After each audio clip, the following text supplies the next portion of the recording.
રાજકોટના જામકંડોરણામાં બોરવેલમાંથી પાઇપ અને મોટર બહાર આવી જતા ઊંચા ફુવારા ઉડ્યા છે। 800 ફૂટ બોરવેલમાંથી આપોઆપ પાઇપ અને મોટર બહાર આવી ગયા અને 38 સેકન્ડમાં ખેડૂત પાયમાલ થઈ ગયો। પાણીનું પ્રેશર એટલું હતું કે મોટર સાથે પાઇપલાઇનનો બહાર ઢગલો થઈ ગયો।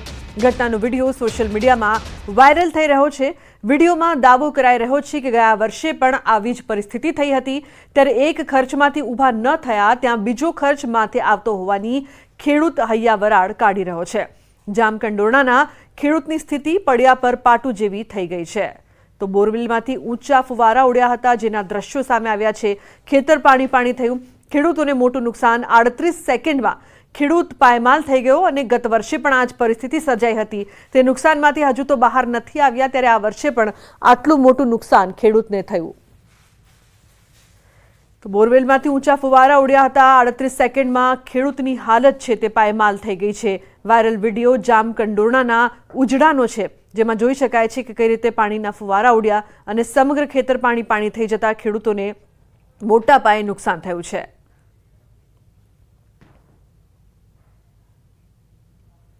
સમાચારમાં આગળ વાત પાટણની। પાટણના સિદ્ધપુરમાં ગઈકાલે વરસેલા ધોધમાર વરસાદના કારણે નીચાણવાળા વિસ્તારોમાં પાણી ભરાઈ ગયા છે। ફૂલપુરા વિસ્તારની પ્રાથમિક શાળા પાણીમાં ગરકાવ થઈ જતા વિદ્યાર્થીઓ મુશ્કેલીમાં મુકાયા છે। શાળા જળમગ્ન બની ગઈ, વર્ગખંડો સુધી પાણી ભરાઈ ગયા છે। બાળકોની સુરક્ષાને ધ્યાને રાખીને શાળામાં શિક્ષણ કાર્ય બંધ રાખવામાં આવ્યું છે। ફૂલપુરા પ્રાથમિક શાળા નીચાણવાળા વિસ્તારમાં આવતી હોવાથી દર વર્ષે વરસાદમાં આવી જ સ્થિતિ જોવા મળે છે, જેના કારણે શાળા બંધ રાખવાની ફરજ પડે છે અને વિદ્યાર્થીઓના શિક્ષણ પર અસર પણ થઈ રહી છે। શાળાને ઊંચી લેવા અનેક રજૂઆતો કરવામાં આવી, જો કે કોઈ ઉકેલ નથી આવ્યો। શાળાનું લેવલ ઊંચું લાવવા વાલીઓની માંગ છે।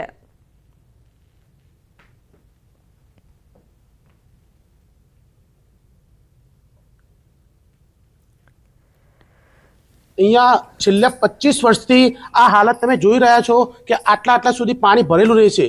છોકરાઓની આવવાની એન્ટ્રીમાં જ પણ પાણી ભરેલું છે, એટલે છોકરાઓને રજાઓ આપવી પડે છે। ચોમાસાની અંદર એમનું શિક્ષણ કાર્ય બગડે છે અને તંત્ર જાગતું નથી। વારંવાર રજૂઆત કરવા છતાં પણ અહીંનો કોઈ નિકાલ આવતો નથી। દિલ્હીવાળી હવે સિદ્ધપુરમાં થવા જઈ રહી છે, એ આપ ટૂંક સમયમાં જોઈ રહેશો। દર ચોમાસે લગભગ 3 મહિના તો બાળકોને રજા જ આપવી પડે। ભણતર તો પેલું બગડ જ છે સાહેબ। દર વર્ષે ભરાય છે, દર વર્ષે અમે રજૂઆત પણ કરીએ છીએ। એ પછી ચાહે નગરપાલિકા હોય કે ઉપર લેવલે શિક્ષણ અધિકારીની કચેરી હોય, અને બીજું કે આ સ્કૂલના પાછળથી બનેલી બજારમાં એવી કેટલીક શાળાઓ જે નવી હાલતમાં હતી એમને તોડીને નવેસરથી બનાવવામાં આવે છે, તો આ છેલ્લા 50 વર્ષ આયુષ્ય થઈ ગયા સ્કૂલનું, તો એને કેમ તોડીને નવી બનાવવામાં આવતી નથી? પાણી ભરાઈ જવાથી શિક્ષણ ઉપર વિપરીત અસર થાય છે, કારણ કે અમે બાળકોને અહીંયા બોલાવી શકતા નથી। એટલા માટે કે પાછળ તળાવનો ભાગ છે, રૂમોની અંદરથી ઝેરી જાનવર આમથી આમ કરતા હોય છે। ઘણી વખત મેં સાપ પણ જોયેલા છે પાણીની અંદર। એટલા માટે અમે ડરના ભાગે અમે બાળકોને બોલાવી શકતા નથી, કારણ કે અમને પણ ડર હોય છે કે બાળક લપસી જાય તો ઝેરી જાનવરનો બારીમાંથી આવવાનો ભય હોય, એટલે અમે બોલાવતા નથી। સમાચારમાં આગળ વાત ગીર સોમનાથની આંબાવાડીમાં સિંહોના ધામા। તાલાલા ગીર પંથકમાં સિંહોની લટાર। વરસાદી માહોલમાં સિંહની લટાર કેમેરામાં કેદ થઈ છે। હાલ ચોમાસામાં ગીરમાં મચ્છરના ઉપદ્રવથી બચવા સિંહો વાડી વિસ્તારોના મહેમાન બની રહ્યા છે, ત્યારે તે ફરવા નીકળ્યા હોય આ દ્રશ્યો કેમેરામાં કેદ થયા છે। આંબાવાડીમાં સિંહોના ધામા કેમેરામાં કેદ થયા છે, જે હાલ વાયરલ પણ થઈ રહ્યા છે। તો વરસાદમાં સાવજો ફરવા નીકળ્યા છે, મચ્છરોનો ઉપદ્રવ જોવા મળતો હોય છે, ત્યારે સિંહ લટાર મારતા જોવા મળી રહ્યા છે। આંબાવાડીમાં સિંહોના ધામા, લોકોમાં ભય પણ જોવા મળતો હોય છે, કારણ કે વારંવાર સાવજો અહીં ફરવા નીકળતા હોય છે। તો ચોમાસાની સિઝનમાં સરીસૃપ જીવો નીકળવાના કિસ્સા સામે આવતા હોય છે, ત્યારે પંચમહાલમાં ઉડતા સાપના લાઈવ રેસ્ક્યુનો વિડીયો સામે આવ્યો છે। બિનઝેરી પ્રજાતિના સાપનું રેસ્ક્યુ કરવામાં આવ્યું। રેસ્ક્યુ કરનાર જીવદયા પ્રેમીને સાપે બચકા ભર્યા। રેસ્ક્યુ કરી સાપને સુરક્ષિત સ્થળે છોડી મુકાયો છે। તો સાપના લાઈવ રેસ્ક્યુનો વિડીયો સામે આવ્યો છે।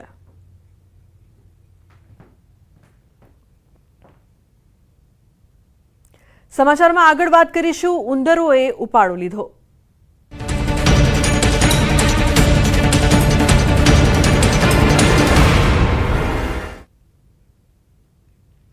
આમ તો સરસપુર નામ પડતા જ આપણને ભગવાન જગન્નાથજી યાદ આવી જાય, કારણ કે આ વિસ્તાર જગન્નાથના મોસાળનો વિસ્તાર છે, પરંતુ મામાના આ ઘરના લોકો ઉંદરોથી હેરાન પરેશાન છે.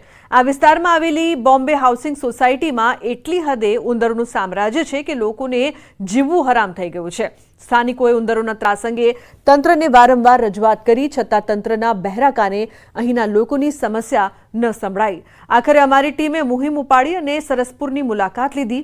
જઈને જોયું તો અહીં તો માણસો કરતાં ઉંદરોની સંખ્યા વધુ હતી. જ્યાં જુઓ ત્યાં ઉંદરો જ ઉંદરો. લગભગ 1200થી વધુ ઉંદરોએ અહીં સામ્રાજ્ય જમાવ્યું છે અને લોકોની ઘરવખરીને મોટા પાયે નુકસાન પહોંચાડ્યું છે. અમારા સંવાદદાતા દીપિકા ખુમાણે સ્થાનિકો સાથે વાત કરી તો રોષ સાથે તેઓએ ઉંદરોના ત્રાસની દર્દભરી કહાણી વર્ણવી. સરસપુરમાં આવેલી બોમ્બે હાઉસિંગ સોસાયટી, જ્યાં 39 નંબરના બ્લોકમાં અત્યારે છું, ને 305 નંબરનું ઘર કે જ્યાં દરેક જગ્યા ઉપર ખાસ કરીને ઉંદરને પકડવા માટે પાંજરા મૂકવામાં આવ્યા છે. તેની પાછળનું કારણ એ છે કે ઉંદર છે તે એટલો બધો તેનો ત્રાસ છે કે તેને કારણે પરિવાર છે રસોડામાં આવતા પણ અહીં ડરે છે. કોઈ પણ વસ્તુ છે અહીં બનાવવી હોય તો સૌથી પહેલાં પાંજરું મૂકેલું હોય, આસપાસ જોઈ લે છે કે કોઈ વસ્તુ છે કે કેમ, ઉંદર છે કે કેમ, અને ત્યારબાદ ખાસ કરીને જમવાનું બનાવે છે. આ પ્રકારની પરિસ્થિતિ ન માત્ર આ એક ઘરમાં છે, પરંતુ બોમ્બે હાઉસિંગ સોસાયટીના દરેક ઘરમાં છે કે જ્યાં રસોડામાં સ્ત્રીઓ છે રસોઈ બનાવતા પહેલાં ડરે છે, કારણ કે જે પ્રકારે ઉંદરનો ત્રાસ છે તેને કારણે ક્યાંક ને ક્યાંક પરિવારને એવી રસોઈને કારણે મુશ્કેલી ન સર્જાય. મારી સાથે ઘરના મોભી છે, ઘરના સ્ત્રી છે, તેમની સાથે વાત કરીશું. બેન, તમારું નામ શું છે, કહેશો પહેલા? નમ્રતા કાનોડિયા. નમ્રતાબેન, ઘરમાં કેટલી જગ્યાએ તમે આ પ્રકારે પાંજરા મૂક્યા છે? રસોડામાં 4 જગ્યાએ, હોલમાં, આ મેઇન રૂમ છે આ અહીંયા, અને અમુક એક રૂમમાં મૂકી. મને બતાવશો તમે? અહીંયા લિવિંગ રૂમમાં રહેવું હોય ત્યાં પણ પાંજરું મૂક્યું છે? કોઈ બેઠું હોય, ગેસ્ટ આવ્યું હોય? અહીંયા મૂક્યું છે, આ લિવિંગ રૂમ છે, અહીંયા મૂક્યું છે. પછી રૂમમાં ક્યાંક દેખાય કે ભાઈ ઉંદેડી જઈ રહી છે કે કશું છે તો અમારે ઊંઘવાના રૂમમાં પણ મૂકવું પડે છે. કેટલા સમયથી આવો ત્રાસ છે? આ 7-8 મહિનાથી અમારે ત્રાસ છે. આને કેટલું નુકસાન કર્યું છે ઉંદરે? જો અમે આ પાંજરું રાખ્યું છે એટલે નુકસાન તો કશું નથી થયું બેન, પણ અમારે જે ગાર્ડનિંગ છે એમાં ઘણું બધું નુકસાન થયું છે. ત્યાંય અમે પાંજરું મૂક્યું છે ગાર્ડનિંગમાં બી. આજે ભાઈ જોઈ ગયા હતા. અચ્છા, એ સિવાય ઉંદર પકડાયા છે ખરી આ પાંજરા? હા 3 થી 4. એક દિવસમાં 3 થી 4? હા એક દિવસની અંદર પાંજરામાં સવારે એક આવ્યું હોય, પછી રાત્રે એક આવી ગયું હોય, તમને ઊંઘતામાં જ ખબર પડી જાય કે છે ને પાંજરામાં ઉંદરડે આવ્યું છે. બેન, આવું થાય છે દિવસ દરમિયાન, તો રાત્રે ઊંઘ આવે છે? ના, ઊંઘ તો નથી આવતી. અત્યારે અમારું આ ગેટ નુકસાન થઈ ગયું હતું બાબુ, હટા નુકસાન થયું હતું તો અમે આ ગેટ બદલાયું ને, તો જ્યારે ગેટ તો કાઢી ગયા હતા પણ ગેટ લાગ્યું નહોતું, એટલે અમને બીક જ લાગતી હતી કે અંદર કંઈ ઉંદેડા ના આવી જાય. આ જાળીનું ગેટ અમે બંધ કરી દેતા હતા, પછી અમારે પડદો લગાવવો પડતો હતો કે જાળીમાંથી કંઈક ઉંદર ના આવી જાય અમારે. એટલે આખી રાત આપણે એવું જ લાગે કે ઉંદેડા તો નહીં આવ્યા હોય. પાંજરા મૂકેલા છે, દિવસના 3 થી 4 જે ઉંદર છે તે એક પાંજરામાં પકડાય છે, અને તેને કારણે ખાસ કરીને કહી શકાય કે જે પ્રકારે પરિસ્થિતિ આ લોકો ભોગવી રહ્યા છે, બોમ્બે હાઉસિંગ સોસાયટીના લોકો ભોગવી રહ્યા છે.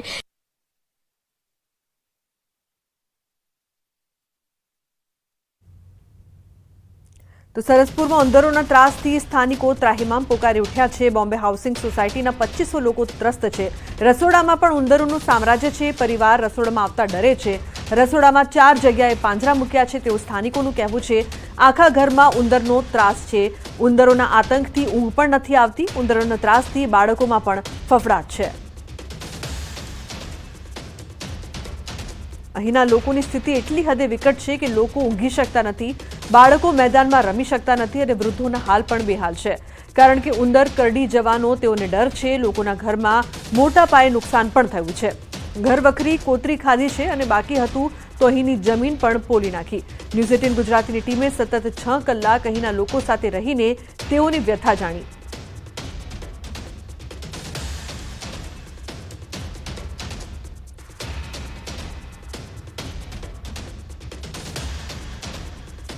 ઉંદરનો ત્રાસ એ હદે સરસપુર વિસ્તારમાં વધી ગયો છે કે લોકોના ઘરમાં ઘર વખરી છે તેને નુકસાન થઈ રહ્યું છે. અત્યારે હું 309 નંબરના મકાનમાં છું. આપ સોફો જોઈ રહ્યા છો કે તેને પૂરી રીતે ખરાબ થઈ ચૂક્યો છે અને આ ખરાબ થવાને કારણે ઉંદર અહીં છે તે ખરાબ કરી રહ્યો છે. ખરાબ થવાને કારણે જે ઘરના લોકો છે તે ખૂબ જ દુઃખી છે, કારણ કે દરેક વસ્તુઓની અંદર ન માત્ર સોફો પરંતુ દરેક વસ્તુઓમાં આ પ્રકારનું નુકસાન જોવા મળે છે.